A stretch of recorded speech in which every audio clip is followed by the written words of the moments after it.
हाँ जी नमस्कार। SN education classes में आपका स्वागत है। हमने राजस्थान के लोक वाद्य यंत्र के बारे में चर्चा की थी पहले वीडियो में। उसमें हमने तत्व वाद्य यंत्र के बारे में चर्चा की थी, पता ना? उसमें क्या याद रखना था? तत् यानी तार।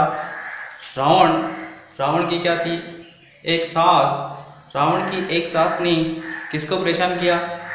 पंगु भूजरी को। तो फिर उसके क्या हो गया था? दुख हो गया था।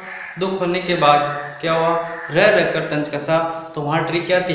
रावण की एक सास ने पंगु भूजरी के दुख में रह रह कर तंज कसा। लिखते रहना, चलते रहना। अब यहाँ पे देखते हैं हम आज सुशिर वाद्य यंत्र के बारे में। सुशिर वाद्य यंत्र होता क्या है? क्या होता है दोस्तों? देखना, सुशिर सुरीला, जो अच्छा लगता है, जो ऐसा वाद्य यंत्र जो फूंक कर बजाया जाता है। ऐसा वाद्य यंत्र जो फूंक कर बजाया जाता है। ऐसा वाद्य यंत्र जो फूंक कर बजाया जाता है। ऐसा वाद्य यंत्र जो फूंक कर बजाया जाता है उसे सुशिर वाद्य यंत्र कहा जाता है। याद हो जाएगा ना? सुशिर यानी अच्छा कब लगेगा? जब हम फूंक के बजाएंगे, फूंक के बजाएंगे, फूंकेंगे।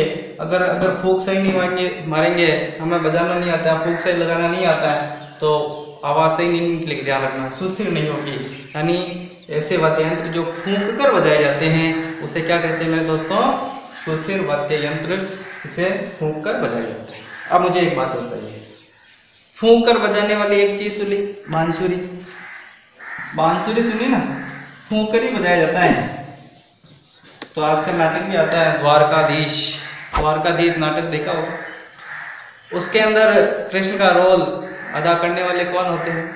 मुरली। तो उस मुरली मनोहर, नाम सुना? मुरली मनोहर। तो ये मुरली क्या करता था? बांसुरी बजाता था। सबको पता ना? द्वारकाधीश नाटक नहीं देखा हो तो देख लेना। मुरली मनोहर क्या बजाता था? बांसुरी। अब साहब क्या हुआ? मुरली मनोहर की घर में मुरली कहता है कि यार मैं तो घर में शहनाई बजा दूँ। शहनाई का मतलब शादी कर लूँ, या मेरी बहन की शादी करवा दूँ, किसी की शादी करवा दूँ। तो इसका एक दोस्त होता है। इसका दोस्त कौन है? आप भी हो, मैं भी हूँ। मुरली का दोस्त सब है ना? तो ये मुरली है। मुरली को फिर क्या कहा इसके दोस्त ने? मुरली ने को कहा इसके दोस्त ने, ए दोस्त, तू भूल कर भी शहनाई और अलगोचा बासी मौसम में मत बजाना। किस को? शहनाई और अलगोचे को भूल कर भी बासी मौसम में मत बजाना। किसने कहा? आपने कहा, मैंने कहा, किसको कहा? मुरली को कहा। क्यों कहा? क्योंकि मौसम अगर बासी होगा तो शादी में मज़ा नहीं आएगा। बासी का मतलब जानते हो? खराब। यानी बारिश आ गई, ऐसे आ गए, तो वो मौसम क्या कहलाता है? बासी मौसम। हमारी भाषा में बोलते हैं बासी यानी खराब। तो साहब इस मुरली, सुशिर वाद्य यंत्र आते ही फूंक कर बजाए जाने वाला, और सुशिर आते ही हमें याद आना चाहिए फूंक कर बजाने वाला मुरली ही है। फूंक के बजाते थे, मुरली बजाते थे, फूंक के बजाते थे। कौन बजाते थे? मुरली का मतलब मुरली। अब देखो इसकी ट्रिक देखते हैं। सुशिर वाद्य यंत्र की ट्रिक देखो। मुरली, मैं कह रहा हूं किसको? मुरली को, मुरली तू भूल कर भी किसको नहीं बजानी? शहनाई और अलगोचा। मुरली तू भूल कर भी शहनाई और अलगोचा।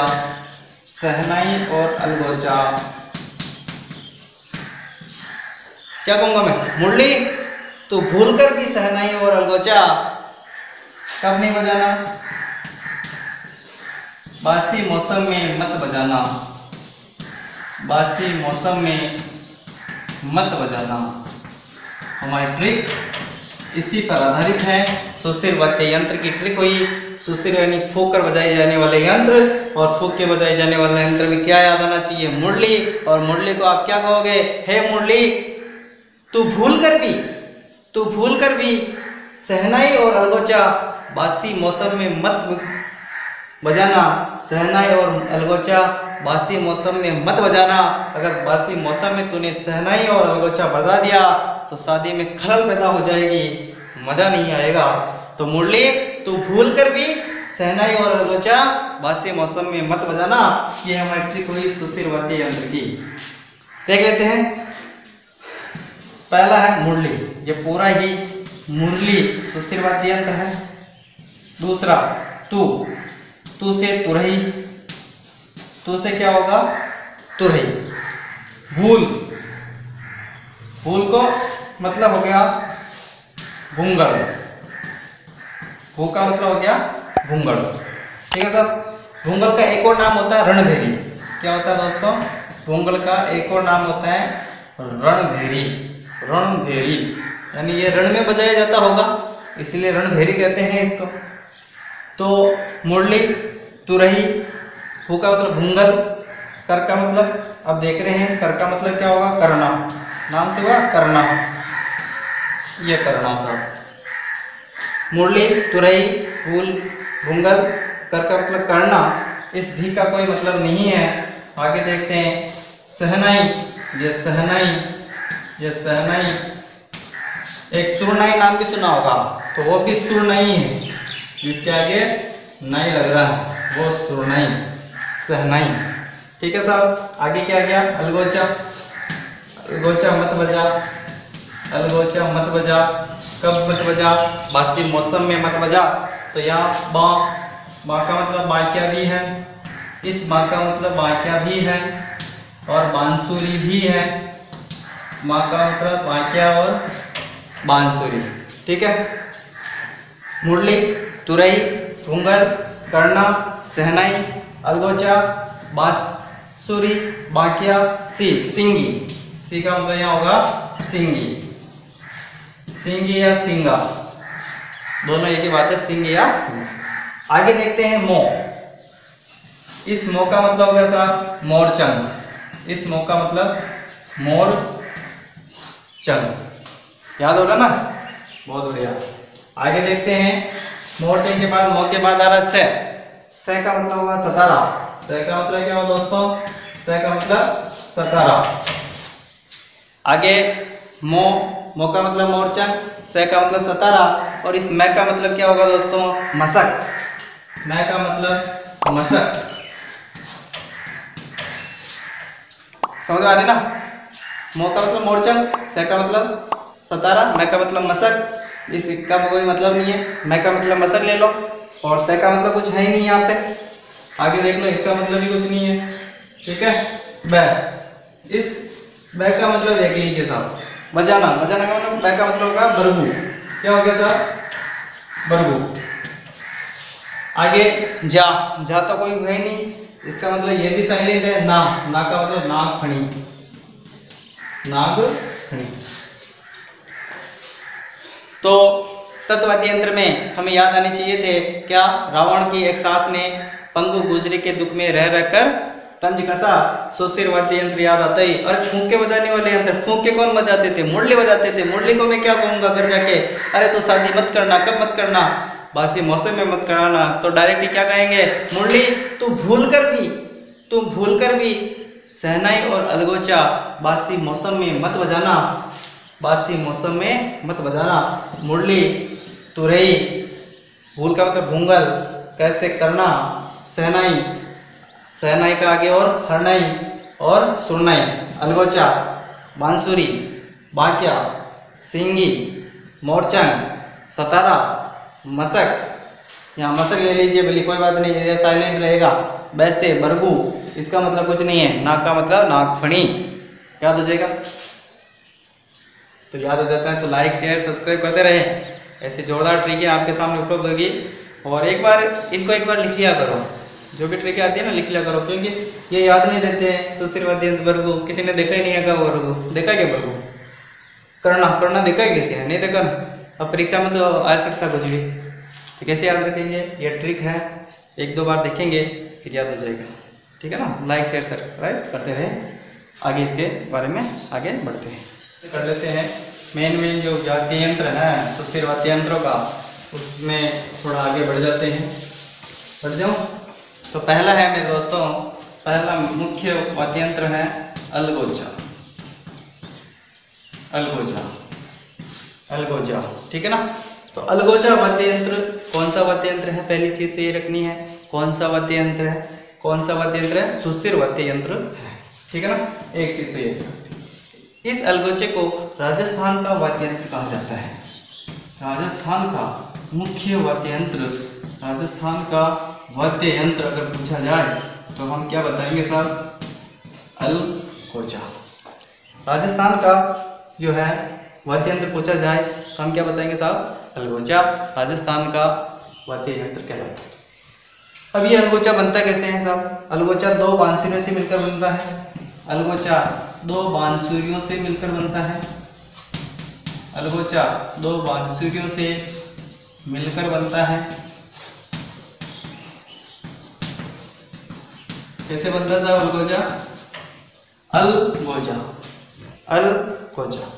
तो अलगोजा कितनी बांसुरी से मिलकर बनता है? 2 बांसुरियों से। राजस्थान का वाद्य यंत्र पूछे तो क्या बताएंगे? अलगोजा। राजस्थान का वाद्य यंत्र अलगोजा। अरे तो राजस्थान का वाद्य यंत्र अलगोजा और जो 2 बांसुरी से मिलकर बना होता है। और ये जो है अजमेर, भीलवाड़ा, टोंक क्षेत्रों में प्रमुखता से उपयोग में आता है। क्षेत्र में प्रमुखता से इसको उपयोग में किया जाता है। भीलवाड़ा, अजमेर, टोंक, इसमें अलगोजे का महत्वपूर्ण स्थान है। यानी ये अलगोजा सर्वाधिक उपयोग में भीलवाड़ा, अजमेर, टोंक वाले क्षेत्रों में आता है। और ग्रामीण क्षेत्रों में भील और मीणा जाति के लोग, भील और मीणा जनजाति के लोग इस अलगोजे का प्रयोग करते हैं। मेरे दोस्तों याद होगा अलगोजा कितनी बांसुरी से मिलकर बनता है? 2 बांसुरियों से। राजस्थान का वाद्य यंत्र किसे कहेंगे? अलगोजे को।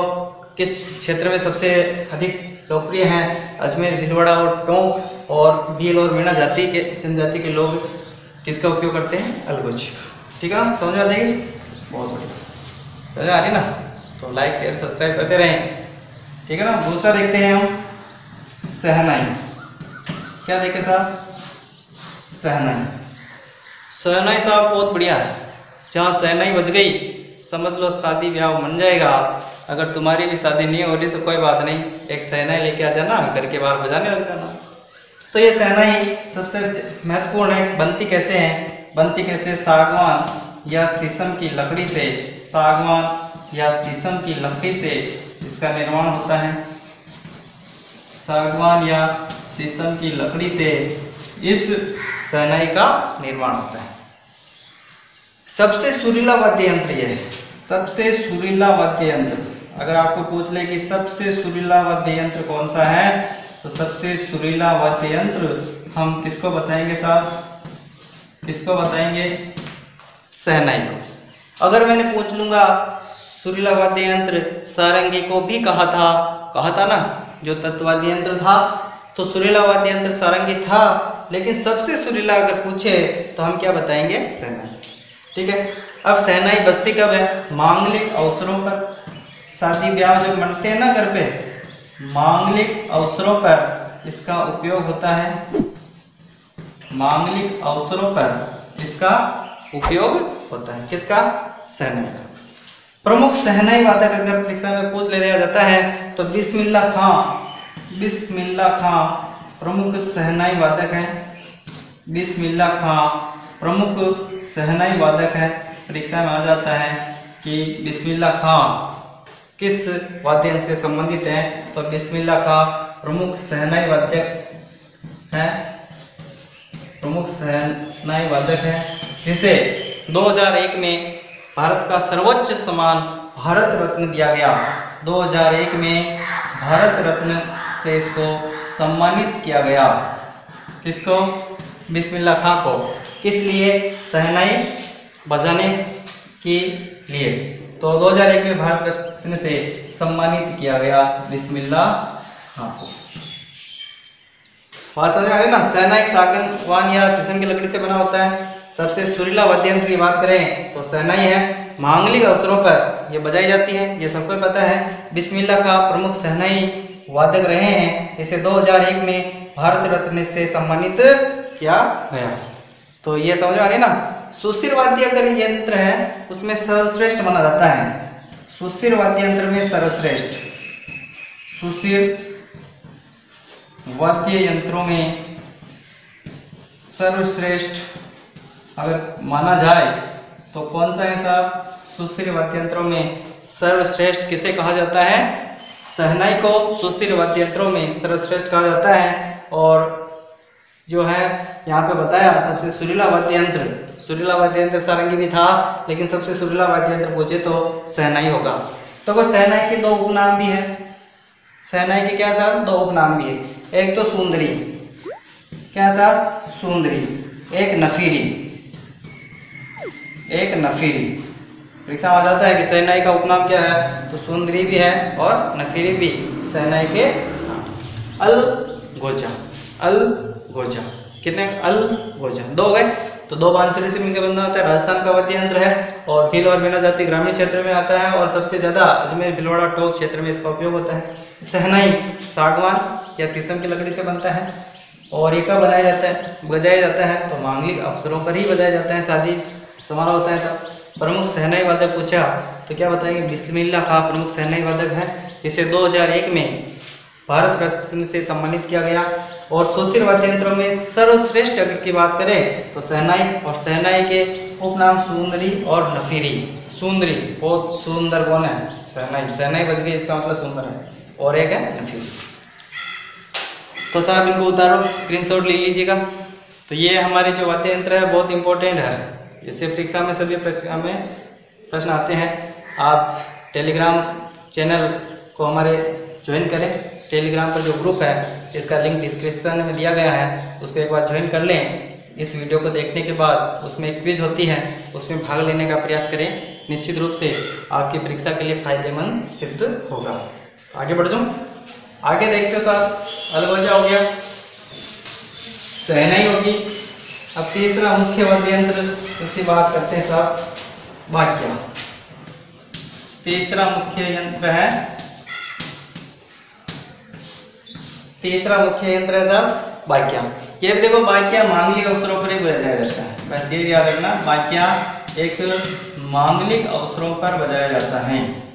बाक्या मांगलिक अवसरों पर ही बजाया जाता है। और सरगना जाति का, सरगना जाति, सरगना जाति का खानदानी नृत्य है। सरगना जाति का खानदानी लोक वाद्य यंत्र है। खानदानी लोक वाद्य यंत्र है, समझ आ गई ना। सरगना जाति का खानदानी लोक वाद्य यंत्र है कौन सा? बाक्या। बाक्या, बाक्या, बाक्या, बाक्या कौन? गना, सरगना। सरगना यानी कि मोस्ट वांटेड। मोस्ट वांटेड जो होता है सरगना उसको कहते हैं मोस्ट वांटेड। मोस्ट वांटेड क्या होता है? बाका बाका चलता है, टेढ़ा टेढ़ा चलता है। तो सरगना जाति, सरगना, और सरगना तो बाक्या, बाका बाका चलता है, इसलिए सरगना से याद रखेंगे बाका। सरगना का मुख्य जो वाद्य यंत्र है वह कौन सा होगा? बाक्या। समझ आ रही ना? बहुत बढ़िया, लिखते जाना, समझते जाना, और टेलीग्राम पर ग्रुप में नहीं जुड़े हो तो जुड़ जाना, ठीक है। आगे देखते हैं मोरचंग।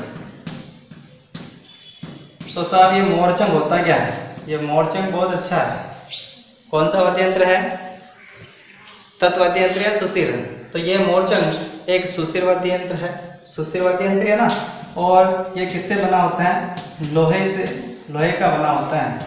ये किसका बना होता है साहब? सुशिर वाद्य यंत्र मोरचंग लोहे का बना होता है। और यूरोप का एक वाद्य यंत्र है, यूरोप का एक वाद्य यंत्र है, यूरोप का एक वाद्य यंत्र जिसे ज्यूप हार्प कहते हैं। यूरोप का वाद्य यंत्र है ज्यूप हार्प। ये जो ज्यूप हार्प है कहाँ का है? यूरोप का वाद्य यंत्र है। उससे मिलते जुलते इसकी आकृति है।